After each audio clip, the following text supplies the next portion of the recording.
Hello everyone, welcome back to our channel Learn English with us.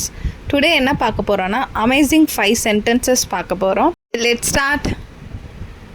I told you, I don't know.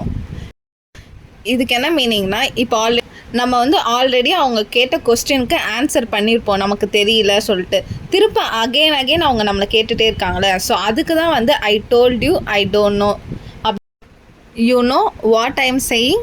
இதுக்கு என்ன மீனிங்னா, நான் சொல்கிறது உனக்கு தெரியும்ல அப்படி நாம் நார்மலாக கான்வர்சேஷன் பண்ணிகிட்டு இருக்கும் போது இந்த சென்டென்ஸை நம்ம சொல்லலாம். You know what I am saying, like அப்படி அழகாக சொல்லலாம். டோன்ட் மூவ், நகராதே, தள்ளி போகாதே, இதுக்கெல்லாம் நம்ம டோன்ட் மூவ் யூஸ் பண்ணிக்கலாம். The food is still warm, இந்த உணவு இன்னும் சூடாகவே இருக்குது. ஸோ அதுக்கு நம்ம ஃபுட் இஸ் ஸ்டில் வார்ம்னு யூஸ் பண்ணிக்கலாம். Last one is I will contact you, நான் உன்னை தொடர்பு கொள்கிறேன். ஐல் இருக்கிறது ஐ வில்ல தான் ஐல்னு போட்டிருக்கோம். நம்ம கான்ட்ராக்ஷன்ஸ் பண்ணி போட்டிருக்கோம் ஐல்ன்ட்டு. ஸோ ஐல் நம்ம சொல்லும் போது அது ரொம்ப ஸ்டைலிஷாக இருக்கும். நீங்களும் அதே மாதிரி சொல்லுங்கள். இந்த வீடியோ உங்களுக்கு பிடிச்சிருந்தா லைக் பண்ணுங்கள், கமெண்ட் பண்ணுங்கள், ஷேர் பண்ணுங்கள், மறக்காமல் சப்ஸ்கிரைப் பண்ணுங்கள்.